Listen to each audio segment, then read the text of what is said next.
here we are.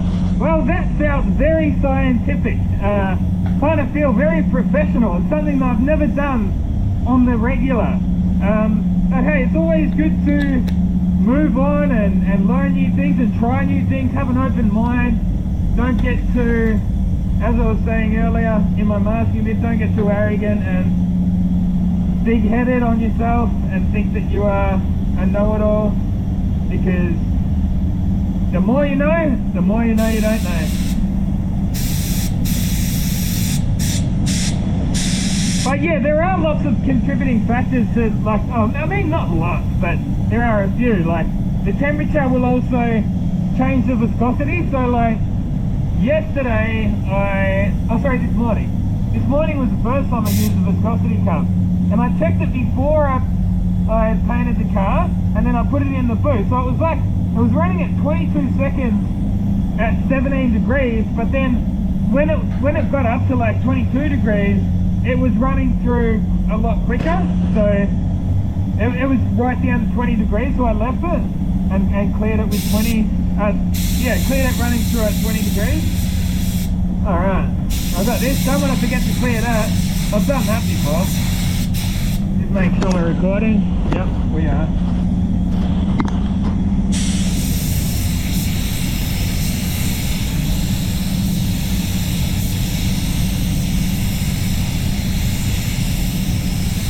Just going a little bit light on that very edge on the first coat. I'm putting a little bit up there, but not too much, because you don't want the extra amount of clear to sort of deepen the colour too much. As I say in other videos, sort of like a swimming pool effect. You know, you look at the deep end of a swimming pool and it's a bit of a different colour than the shallow end. So it's not that the colour's any different, it's just that you've deepened it up. I don't even think it's to do with the yellowness of the clear. I think it's, as I say, it's just a depth issue. But by right, you've knocked a little bit off when you sand it. So if you just put sort of like one coat there, you should probably put back what you've taken off, if you know what I mean. No colour up this end of the bumper, which is good. Just clearing it over this end. Anyway, I'm going to go and clean out that base coat gun. I'll see you back here in 5 minutes. Rightio, so ready for that second coat. As I said, I just went out and cleaned out my base coat gun, so that should be, yep, that's nice and mounted on, so that will flash off. It's looking like it's going to have that nice sort of Japanese feel to it.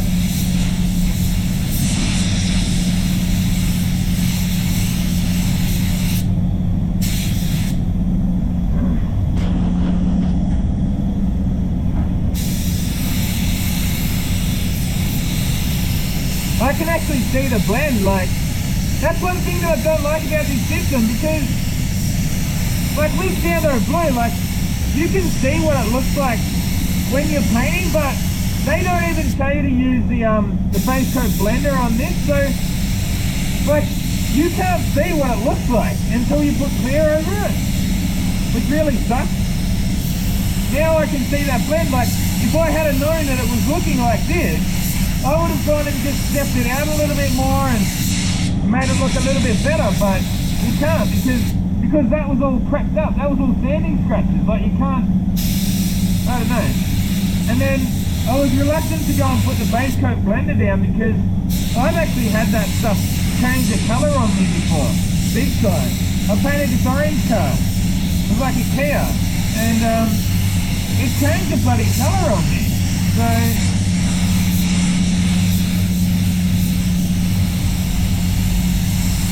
oh well, mate, I'm just doing my best with what I got to work with, you know. I'm not trying to make out as if it's bad or I'm good. It's just, I'm just pointing out the things that I come across. This doesn't look too bad over there. There was heaps of like dust and stuff in there in the first coat, but we managed to fill it up. A little bit peely there. Yeah, I mean, it's not too bad. Like, tell me if you can see the blend. I can. Like, I can definitely see it through there. It looks a bit bit mossily and patchy, but yeah. Hopefully part of that is just the spray burst light. Sometimes you can get them outside and they look a lot better. Sometimes you get them outside and they look a lot worse. I would actually like them to move over to LED lights in the spray booth. Partly for the video as well, because I don't think LEDs flicker. I don't think they flicker like these lights do.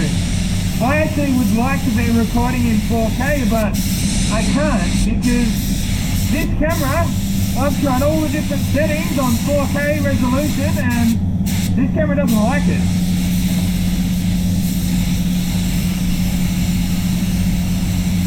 Those who follow the channel will probably remember when I first got this new GoPro 10. It was like this big band. It was like woo woo. Yeah, weird little phenomena happening. But that's about us, baby. Woohoo! Looking good. I'm going to be keeping my respirator on as I walk you through the final look over at the job, just so that I don't breathe in all those fumes. I'll take you out. We'll have a close-up look. You can go up here.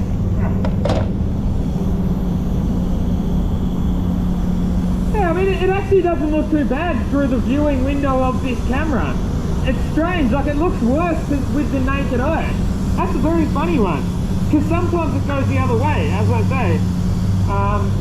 Yeah, just a quick one up here. You can see there what I did.